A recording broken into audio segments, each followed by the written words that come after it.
We've got Brendon Small. Hi, how are you? Thanks for pronouncing my name properly. I did it properly? Yeah, I get Brendon Smalls. I get a lot of it. Doesn't matter. Wow. I'll take it. I'll take anything I can get. Well, shucks. Speaking of taking what we get, what do you got?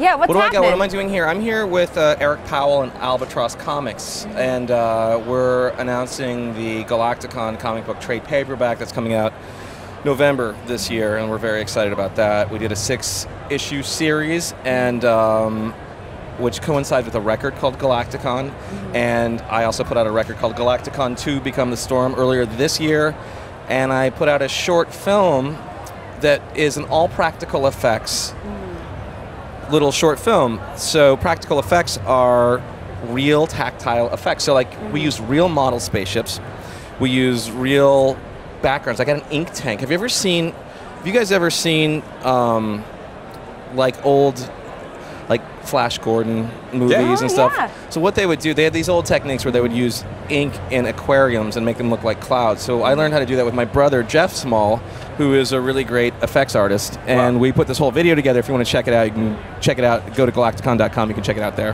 What was your inspiration for using practical effects?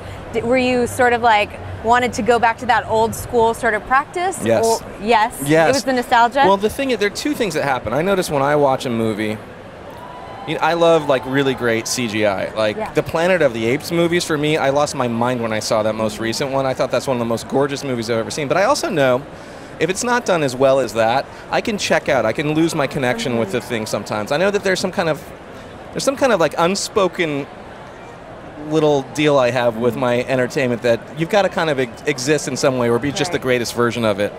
And I notice when things are tactile, when they actually carry volume, when light can shift and pass over. And I'm also coming from 20 years of animation at this point, so I get really excited when I don't have to sit in a room with fluorescent lights and bark down somebody's neck and tell them like to fix. It's really nice to be present and to make this stuff happen on the spot. So for all that stuff, those are all the reasons I'm excited about this stuff. What is Galacticon about? Galacticon is the shortest way I can tell you about this is it's a redemption story from like a character we're not sure about. It's an intergalactic, high-stakes divorce redemption story.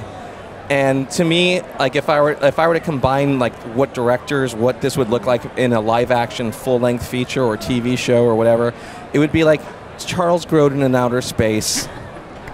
And then like John Carpenter would direct some, and Elaine May would direct all the comedy.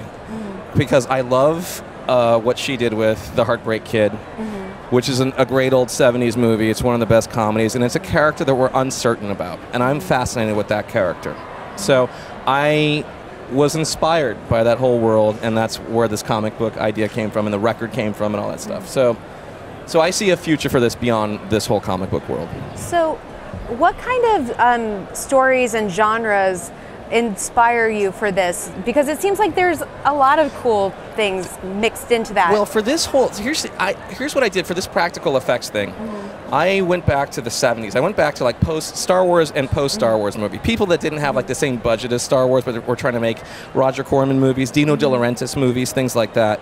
And I love these movies for nostalgic reasons, but also there's something, again, I keep going back to tactile and volume, like things that hold weight, catch light, and that you can reach out and touch. They exist in some way, even if they're models or if they're like fully built robots, which we have. We have robots, we have model spaceships, we have all these cool things that happen. And I went back to movies. There's movies like Home Movies, my first cartoon, is on DVD at Shout Factory. And Shout Factory, I've remained really good friends with those guys, and they have one of the coolest libraries of sci-fi and horror movies that you may have ever seen. And I went and perused their library, and I looked at so many different things. One of the movies was a movie called Message from Space, which is like a Japanese-Italian co-production. And so it's like a spaghetti space western. Kind of. It kind of is. Yeah. It kind of is. Japanese and Japanese, too. Yeah. And so, yeah, but like Vic Morrow is in it, and it's got really interesting practical effects. And there was like a shot in that I completely ripped off for the short film. And but those are the kinds of movies I was looking at. So they aren't like the strongest story, but they have something really cool in the visual that affects me in like an unconscious way. That's so cool. Yeah. It's so cool that you're doing this. Today I was on Reddit, and one of the top hits was somebody had just attached a cotton ball to a spaceship and broken the wing off of it, and they pulled the cotton ball out, stuck an LED in. Yeah. And it was one of the coolest explosion effects I've ever seen. That's hilarious. It's ridiculous to see how things worked back, like in the early Spielberg practical, like Close Encounters world, or Star Wars, which was picking up on old technology but also amplifying it to a lot of degrees. But that stuff looks like the thing, and that's where I love. I mean, that's where animation comes from. We have paper and voices, and we're getting people to buy into this character and these worlds. Metalocalypse the same way. It's just characters and people doing stupid voices, and we get to tell stories through that. So if you had to choose between filmmaking, animation, and music, where would you land?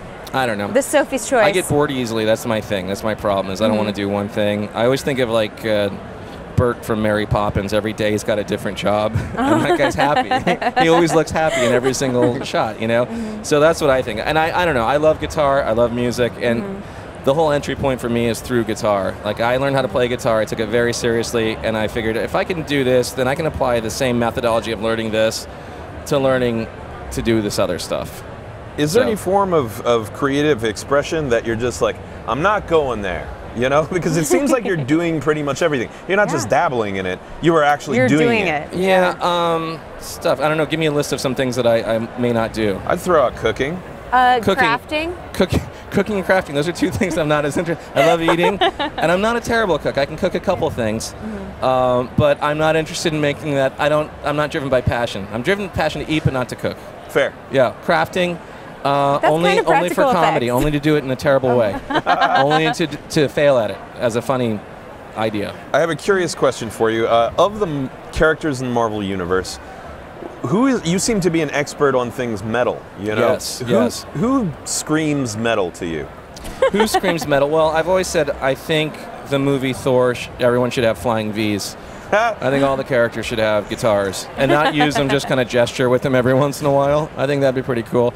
I think I'd like to see the Hulk in a mosh pit. I think that'd be fun. Oh, he would literally smash it. Yeah, he would smash it. Give me some other ones. Metal. Metal is brutality. Brutality. So who's the one that has the worst life?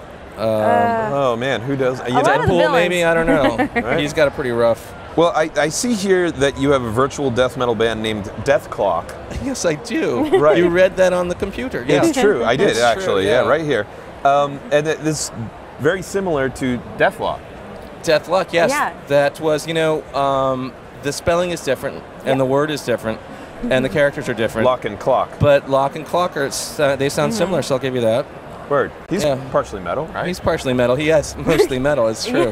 He's a cyborg. I guess he is the most metal. Yeah. Well, where can people find you here at the con, and where can they find you online and all of your amazing projects? You can find me here tomorrow at 3 p.m. Am I right about that, Nikhil? 3 p.m.? There are people all around us here. You'll find me somewhere around 3 or 3:30 at the Albatross booth here, 2207. And then if not, go to galacticon.com and check out this comic book. We're really excited about it. I love Eric Powell. He's a great dude. And the whole team, Steve Mannion, Marissa Louise, and Warren Montgomery, all collaborate. It was so much fun to work in this world. So thank you guys.